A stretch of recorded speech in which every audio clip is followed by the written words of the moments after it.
तो देखिए स्थानीय लोग भी कह रहे हैं कि सिर्फ सफाई कराई जाए, जो जरूरी है पुताई की जरूरत नहीं है। लेकिन जरा आपको दिखाते हैं अंदर जब एएसआई की टीम पहुंची है। देखिए एएसआई ने मस्जिद की जांच की और ये तस्वीरें जो आप देख रहे हैं हम आपको सिलसिलेवार तरीके से दिखा रहे हैं। ये तस्वीरें दिखाई गई है, ये अंदर की तस्वीरें हैं। फुल स्क्रीन इन तस्वीरों को हमने किया जिससे आप देखें और समझ पाएं कि क्या आपको भी लग रहा है कि ऐसे में वाकई यहाँ पुताई की जरूरत है, सब कुछ ठीक लग रहा है, फिट फाट लग रहा है। तस्वीरें कम से कम यही बता रही। हालांकि ये हिंदू पक्ष ने कोर्ट में ही कहा था कि यहाँ मंशा कुछ और है। मंशा कुछ और कैसे है वो हम अभी आपको आगे समझाएंगे।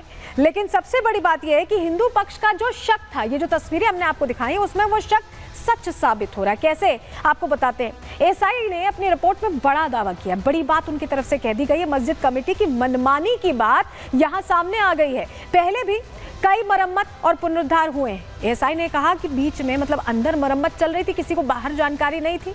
ऐतिहासिक संरचना में कई बदलाव कर दिए गए। मामला कोर्ट में है, किसी भी तरह से छेड़छाड़ नहीं की जा सकती। इसके बावजूद कई बदलाव किए गए। एएसआई ने बड़ा खुलासा इस रिपोर्ट में किया है।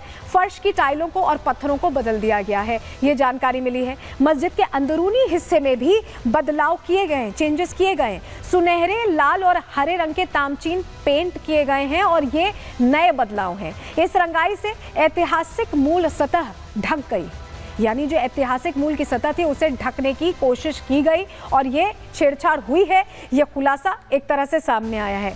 चलिए जरा अब आपको बताते हैं कि खुलासे के बाद यहाँ क्या बदलाव के संकेत दिए गए हैं। जानकारी आपके सामने हम रखते हैं क्योंकि मूल ढांचे से जब छेड़छाड़ कर दी गई है तो ये साफ समझ में आ रहा है कि ये तैयारी किसी और चीज की थी। किस चीज की तैयारी थी, जानकारी समझिए। एएसआई की रिपोर्ट पर हाईकोर्ट ने अब आदेश दे दिया है कि संरक्षण और विज्ञान विभाग ये चेक करे। निर्देश दिया जा चुका है संरक्षण और विज्ञान विभाग को कि आधुनिक बदलाव क्या हुए हैं, उनकी पहचान की जाए, उन्हें आइडेंटिफाई किया जाए और ये जरूरी हो गया है। वैज्ञानिक मशीनों से मस्जिद की जांच की जाए, कहां कहां क्या तब्दीलियां की गई हैं।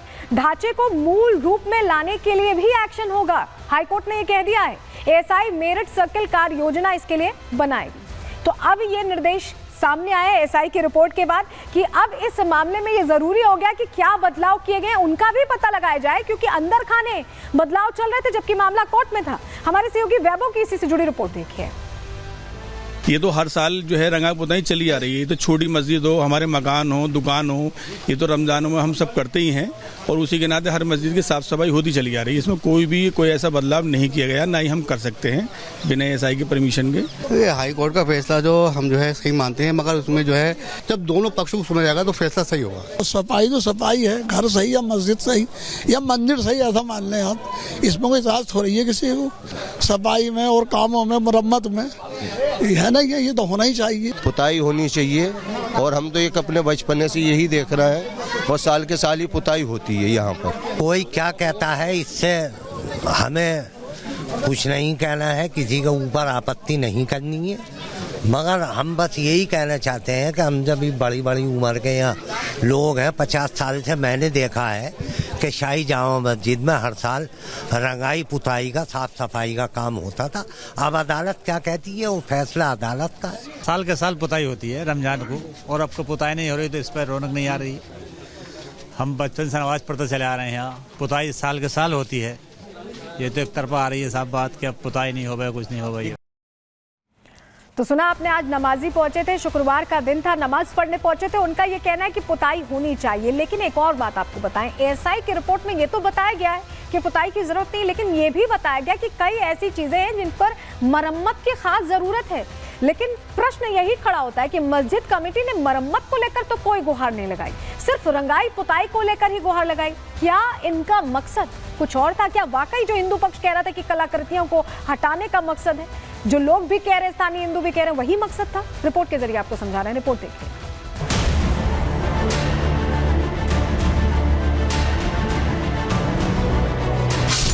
संभल में एक बार फिर सिक्योरिटी बढ़ा दी गई है। संभल की शाही जामा मस्जिद एक बार फिर विवादों में आ गई है और इस बार विवाद को बढ़ावा दिया है मस्जिद कमेटी ने। दरअसल 1 मार्च से रमजान का महीना शुरू हो रहा है, जिसे देखते हुए मस्जिद कमेटी ने मस्जिद की रंगाई पुताई की इजाजत पहले जिला प्रशासन और फिर एएसआई से मांगी। लेकिन सवाल ये उठता है कि अगर रंगाई पुताई की परमिशन मिल भी जाती तो इतनी बड़ी मस्जिद की रंगाई 5 दिन में कैसे पूरी होती? अगर रमजान को देखते हुए रंगाई करानी थी तो इसकी तैयारी पहले से क्यों नहीं की गई? मस्जिद कमेटी ने रमजान करीब आने पर अर्जी क्यों लगाई? जब मस्जिद का मामला कोर्ट में है तो नए विवाद को जन्म क्यों दिया गया? एएसआई की टीम को रंगाई की जरूरत नहीं दिखी तो मस्जिद कमेटी रंगाई पर क्यों अड़ी? क्या मस्जिद कमेटी किसी खास मकसद से रंगाई चाहती है? सनातन का कोई ऐसा सबूत है जिसे रंग से ढकने की कोशिश हो रही है? ये वो सवाल है जो इस वक्त संभल की गलियों में हर किसी की जुबान पर है। हिंदू खुलकर ये दावा कर रहे हैं कि सनातन के सबूत मिटाने के लिए ही रंगाई पुताई का स्वांग रचा जा रहा है। जब कोर्ट में मुकदमा चल रहा है तो इनका आधार क्या है रंगाई पुताई का इज्जत मांगने का? पुताई रंगाई का आदेश करा जाए, हमें जो पूजा का आदेश दिया जाए। हम भी तो ये सनातनी है। दीवारों को नुकसान पहुंचाता है जिससे हमारी प्राचीन जो भव्यता है, सौंदर्यता है, वो नष्ट हो जाती है। हमारा भी घर होता है तो एक बार जब हम पेंट कराते हैं तो 4-5 साल तो पेंट चलता ही है, मगर ये लोग क्या है कि पेंट की आड़ में साजिश कर रहे हैं और जो साक्ष्य मिटाने के सारे कार्य कर रहे हैं। मस्जिद की रंगाई क्यों जरूरी है, इसका कोई पुख्ता कारण बताने के बजाय मस्जिद कमेटी हाईकोर्ट पहुंच गई। एएसआई की जांच के आदेश मिले तो रंगाई की असलियत सामने आ गई। एएसआई की टीम ने तस्वीरों के साथ जांच रिपोर्ट हाईकोर्ट में पेश की।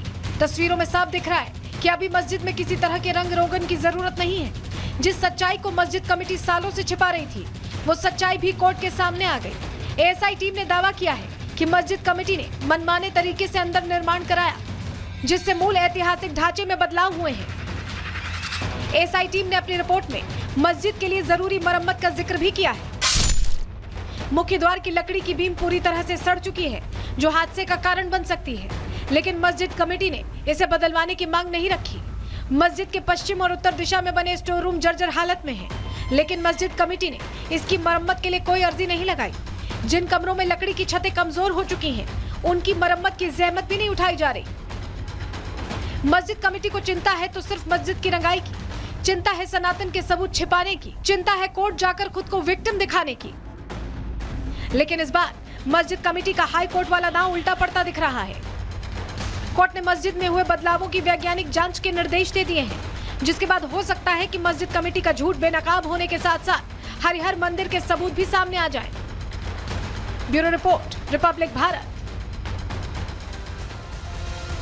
तो जहां रंगाई पुताई को लेकर जो मामला चल रहा है उसमें 4 मार्च को जो कुछ होगा इस पर हमारी नजर रहेगी। वहीं आपको बताएं न्यायिक जांच आयोग की टीम अब चौथी बार संभल पहुंची है और जांच को आगे बढ़ा रही। जो हिंसा हुई थी, आपको याद होगा पत्थरबाजी हुई थी, उस मामले में चौथी बार न्यायिक जांच आयोग की टीम पहुंचकर जांच को आगे बढ़ा रही है। जानकारी आपको दे रहे हैं क्योंकि अलग अलग पहलुओं पर जांच हो रही है। चौथी बार न्यायिक जांच आयोग की टीम पहुंच चुकी है और 24 नवंबर को जो दंगे हुए थे उसकी जांच होगी। वहीं आपको ये भी बताया आज भी चश्मदीदों का बयान दर्ज किया गया है। दंगे नाबालिग लड़कों को यहां पर आगे किया गया, चश्मदीद ने ये बात कही दंगे में। वहीं युवाओं को पत्थरबाजी और गोली चलवाई उनसे गई है, ये जानकारियां मिली हैं। मुस्लिम महिलाओं ने भी पत्थरबाजी की, ये चश्मदीदों ने बताया है न्यायिक जांच आयोग की टीम को। तो ऐसे में ये पूरा मामला जांच के दायरे में है और हर तरह से हर पहलू पर जांच की जा रही है। हमारी सहयोगी की रिपोर्ट आपको दिखा रहे हैं कि कैसे दंगे की ये जो जांच की आंच है ये तेजी से बढ़ती जा रही है और संभल में जो कुछ हुआ उसकी सच्चाई सामने आने का वक्त आ रहा है। रिपोर्ट देखिए। मुझे न्यायिक आयोग के द्वारा नोटिस सर्व किया गया था और मुझे बोला गया था कि 28 तारीख या 1 मार्च के बीच में आके आप अपना स्टेटमेंट यहाँ पे दर्ज कराएं और उस नोटिस की कंप्लायंस में आज मैं यहाँ पे आया हूँ और जो भी 19 तारीख और 24 तारीख का घटनाक्रम हुआ वो मैंने अपना स्टेटमेंट ऑन एफिडेविट न्यायिक आयोग के सामने प्रस्तुत किया। काफ़ी टाइम लगा, क्या डिटेल में वो लोग जानना चाह रहे थे कि 19 को क्या हुआ, 24 को क्या हुआ? नहीं, क्योंकि अब देखिए टाइम तो लगता ही है इन सारी चीज़ों में। जब आप स्टेटमेंट बोलते हैं, रिकॉर्ड किया जाता है, लिखा जाता है, तो वो सारी चीज़ों में थोड़ा समय तो लगता ही है। तो हमने विस्तृत रूप से जो भी 19 तारीख और 24 तारीख का घटनाक्रम था वो और जिस तरह से हिंसा भड़की, हिंसा के क्या कारण थे, वो डिटेल रूप में हमने न्यायिक आयोग के सामने रखा है। हिंसा को लेकर कई एलिगेशंस आपके ऊपर भी लगे कि आपने जय श्री राम के नारे लगाए, इस तरीके की वीडियोस या सोशल मीडिया पे काफ़ी कुछ चलाया गया। क्या इस बारे में भी उनकी क्वेरी थी कि आप क्या कहना चाह रहे हैं, क्या ऐसा कुछ हुआ? जी बिल्कुल, हमने सारी बातें जो हुई हैं घटनाक्रम वो बताया और 24 तारीख को जब इस भारी हिंसा के बीच में मैं निकल पाया था तब वहाँ पे स्थानीय लोगों ने जय श्री राम के नारे लगाए थे। मेरी तरफ से कोई जय श्री राम का नारा नहीं लगाया गया, ना कोई ऐसी वीडियो फुटेज किसी के पास अवेलेबल है। तो गलत आरोप लगाने की एक काम किया गया और पॉलिटिसाइज करने का काम किया गया। तो अब न्यायिक आयोग इस मामले की जांच कर रहा है, तो मैंने सारी चीज़ें न्यायिक आयोग के ऊपर छोड़ दी हैं और मुझे न्यायिक आयोग के पूरी कार्रवाई पे और उनके आदेश पे पूर्ण विश्वास है। जो भी वो करेंगे वो सच के अनुसार करेंगे,